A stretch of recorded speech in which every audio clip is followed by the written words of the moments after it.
What's up, guys? Welcome back to Lucky Crit. Today we're going to be talking about and breaking down the brand new Book 3 trailer and also the FEH channel livestream that just came out tonight. There's a lot of brand new news here about Fire Emblem Heroes, and honestly I saw a lot of fans telling other fans to kind of lower or temper their expectations for this, considering it was only 10 minutes and the fact that it was also mostly going to be focused on Book 3. I was still kind of hoping that we would see a little bit more than that and just not kind of get the bare minimum. We did in fact get more than that, so I'm pretty happy about that. I don't think that everything revealed here is going to fix Fire Emblem Heroes. I think that we still have a lot more changes that need to be made. But if you do think back to last year with Book 2, we did receive some pretty great updates after the FEH channel announcing Book 2. So there's definitely still time, of course. But honestly, for what it was, I've been pretty satisfied with this FEH channel. Pretty happy about it. And it wasn't just filled with 5 minutes of Faye fluttering around, so pretty happy about that as well. But now let's get into it and let's break things down.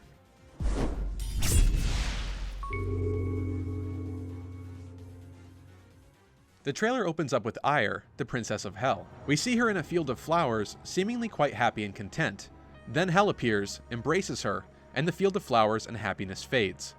This seems to pretty obviously showcase that Ire is not quite like the other characters from Hell. She's also the only one without the cool glowy evil skeletal stuff on her, so perhaps that's another indicator that she's not quite one of them or not interested in going along with Hell's plans. Or maybe she's just a half-breed and not quite the real daughter of Hell, who knows. All of the main characters then seem to be lost in a forest on the way to Hell, which is occasionally known in Norse mythology as Helheim. Whether this is a metaphor for the darkness and turmoil these characters are currently experiencing in their lives, or if more literally they'll all just be journeying through the forest, each side separately, to make it to Hell, that will remain to be seen. But what would Veronica be heading to Hell for? Was she affected too? Loki, being the trickster goddess, would fit in quite well there, so she makes a bit more sense, especially since she wasn't ultimately dealt with at the end of Book 2. Veronica, though, while I wouldn't want to see her lose the spotlight as one of the main villains of Heroes, does seem like she'll need more of a reason if she is indeed headed to Hell as well. We then see inverted footage of the moon, and Alphonse standing over two bodies that we saw earlier in the original footage. Upon closer inspection, it may be hair on the body of the first person in front of Alphonse, because there is kind of the appearance of a braid at the bottom there, or it's just a hood and might in fact also be the summoner. I saw a cool fan theory about perhaps one of the bodies being the summoner, and the standard summoner named Kirin actually meaning light, thus explaining the fact that this is the day that the light died. Perhaps Alphonse and Sharina are venturing into another world where the summoner will still be alive. If that is a braid though, it could indeed be the generic Fire Emblem plot point of having the main character's parents killed. In this case, it would be Alphonse and Sharina's parents, presumably the king and queen of Asker. This hair could be blonde hair that's braided in the back, almost like what Sharina has going on, so that would make sense if it was her mother. If they do go with this plot point though, perhaps Alphonse and Sharina are journeying to Hell to reclaim the lost souls of their parents. Hell is the underworld, presumably for the entire Fire Emblem series, considering the series' strong connection to Norse mythology. And much like Valhalla, the Norse version of heaven, Hell is a place where the dead are still alive, in a sense, and can actually continue to live and move about. Sort of an afterlife. There's some more footage here, but it's difficult to tell what it's depicting, though we now see the moon not inverted, so perhaps this is another timeline or after a certain event has happened. Thrasir and Leaf are now running full speed through the forest to engage Alphonse and Sharina. Side note, was not expecting the music here. I like it though. Kinda reminds me of...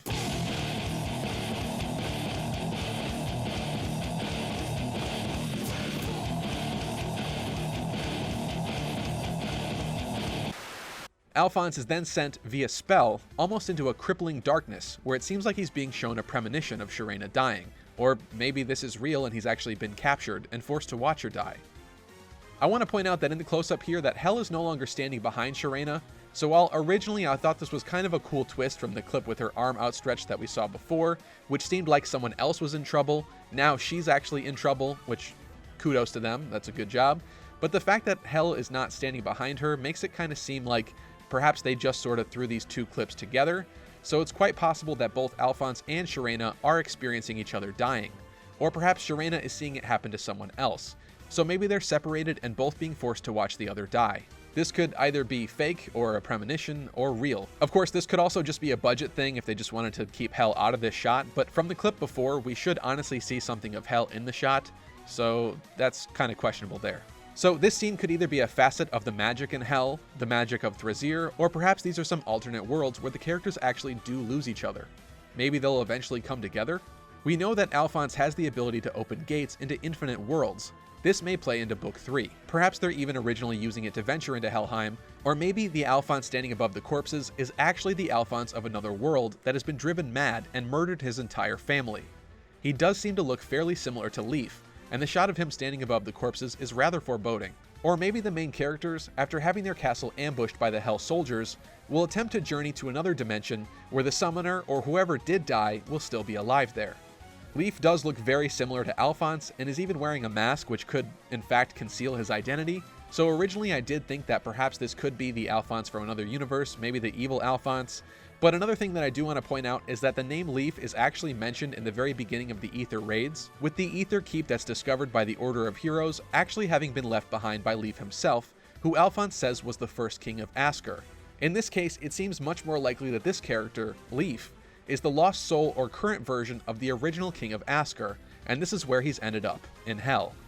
It's quite poetic then that his great-great-grandson is clashing with him and must defeat him. This chapter art from the remainder of the FEH channel seems to indicate that Shirena may have actually been killed, with her framed in a rather angelic and burial-like pose with her hands clasped and surrounded by white roses. So perhaps Alphonse is going after Hell and her minions to reclaim Shirena's soul, or to seek revenge. Of course, all of this would require that they actually have some legit plot created and planned out for Book 3, and we've never really gotten anything quite that intense from Intelligence Systems so far with Heroes, so I'm not going to be getting my hopes up, but if they are going all out for Book 3 though, I'm definitely very excited. Regardless, this is definitely the most hardcore trailer that we've ever gotten for Fire Emblem Heroes, and I thoroughly enjoyed it. We then see Aiur bawling her eyes out in a field of weapons, possibly after having seen the potential fate of Alphonse, Shirena, and the Order of Heroes. Their weapons are even shown in the foreground here. Aiur seems to have wanted to befriend Alphonse and Shirena and go with them, quite possibly to escape the terror and sorrow of Hell, and ultimately she decides to stand up against Hell, either as revenge or to prevent the future that she saw.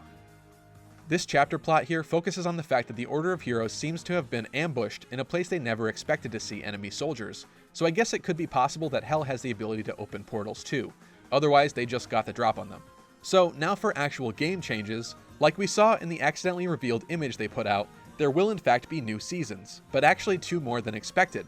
I guess we should have considered that considering there were 4 originally, so 4 more makes sense. It's going to be really cool to see characters with yellow, purple, pink, and grayish-white glows when their specials trigger. Mythic Heroes just kind of seems to be a way of differentiating between characters that give Ether Raids bonuses and those that give the standard original blessing bonuses, so that may be why they went with a new name, because otherwise players may have gotten confused when certain blessings worked in Ether Raids and others didn't. Otherwise, this is just a brand new buzz name for extra cash. Aiur is the mythical hero of light. We'll know all about her by the time this video is already released, since this will all be out later this evening, but she appears to be a resistance boosting light mythic hero, so she'll probably grant other units +4 res in Ether Raids, unless they've changed up the buffs for these, of course. She's also a colorless flyer with a sword, which some fans found weird, but perhaps what she's wielding is more of a short sword that can be thrown, or maybe even just a long dagger for physical range, much like some of the weaponry in Fire Emblem Radiant Dawn. So this may actually be a one-range dagger on a colorless unit.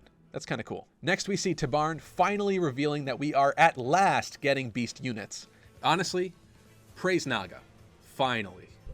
I can't believe it took so long to get furries in Fire Emblem. Here we go. I mentioned in the last episode that the next top 5 most voted characters from Choose Your Legends 2 were in fact beast units, so it's about time. Honestly, if we hadn't have gotten them soon, I would have wanted a legit explanation from Intelligence Systems as to why, because it's pretty clear that this is what fans wanted. Tabarn was also in the top 5, so it's not that surprising to see him, but he's an absolutely awesome character to start things off with the beast units. He's the king of the Hawk clan from Path of Radiance and Radiant Dawn. Though I hope that this doesn't mean that future Hawk characters will power creep him, since he's the first one that got released and they'll be released after, because that just wouldn't make any sense. He also drops a first summon ticket, which will be a new collectible item that's able to give the player another free summon on a banner. Faye makes it clear that free summons are not going anywhere and will still be a thing, but you can also use these first summon tickets afterwards in much the same way.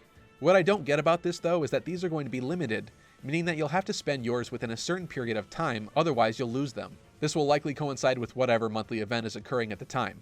I don't really see why players can't keep them and collect them, as it doesn't really seem that broken. You only get to basically enter and snipe one orb, so if you had them stockpiled, you'd still have to leave the summon screen and then enter and do it again, missing out on a number of potential 5 stars from the other stones that you didn't summon on. Though I guess now that I think about it, maybe they did this so as to avoid players hoarding a crap ton of them and skyrocketing their pity rate on a banner that they decide to dump them on. It's really funny that they also summoned Sakura here. Honestly, please fix the summoning pool. Even Faye gets shafted by colorless hell. These tickets will be given out in Forging Bonds and probably other future events as well. I'm down with that. Then we finally get to see Tabarn in action. He transforms at what appears to be the start of the turn, so perhaps beast units transform much in the same way that odd and even skills work, transforming only on certain turns of the battle. This could create a lot of depth when it comes to the strategy of using these units, as they could be incredibly powerful on the turns where they're transformed, but also incredibly weak the turn after, rather like how they functioned in Path of Radiance and Radiant Dawn. I'm very excited about this. Tabarn has a range of 3 tiles, which is pretty massive, so it definitely seems like these units will be very solid. They almost need something to be wrong with them to be able to get away with movement and power like this, so perhaps it's very plausible about their stats diminishing when they revert back to their normal form. We can also see Nyla here, the queen of the wolf tribe. Nyla's definitely waifu material. Dibs. Tabarn appears to be a red beast unit, while Nyla's icon is blue, indicating that beast units will indeed be a part of the weapon triangle. This is pretty cool. I wonder if certain types of beasts will have certain colors, much like they've done with the magic system, where dark mages are generally red, mages who use light magic or thunder magic are typically blue, and of course wind and ice are green. Or maybe it'll just be a free-for-all. It seems, judging based upon this limited info here, that Nyla would be effective against Tabarn. Oscar on Twitter also pointed out that the beast weapon icon for both Tabarn and Nyla is the same icon from Fire Emblem Cypher, the Fire Emblem trading card game, where all of the beast units use basically the same universally classified weapon, which is known as a fang, so that concept has translated to heroes here as well, even though Tabarn's would technically make more sense being called a claw or a beak. And of course, the new version of the Fjorm meme, you can get ire after beating Chapter 1 of Book 3. Twitter user CyanYoh has also noticed a really cool tidbit of info. Hell's character design actually takes inspiration from Thracia 776's Hell Tome. That is a legit callback right there. That is awesome. So during the editing process, there is actually new news to discuss. I'm not going to go over everything because I really don't want to spoil you guys. I'd rather let you actually play the chapters yourself and learn what happens. But we do in fact actually get to meet Alphonse and Sharena's parents.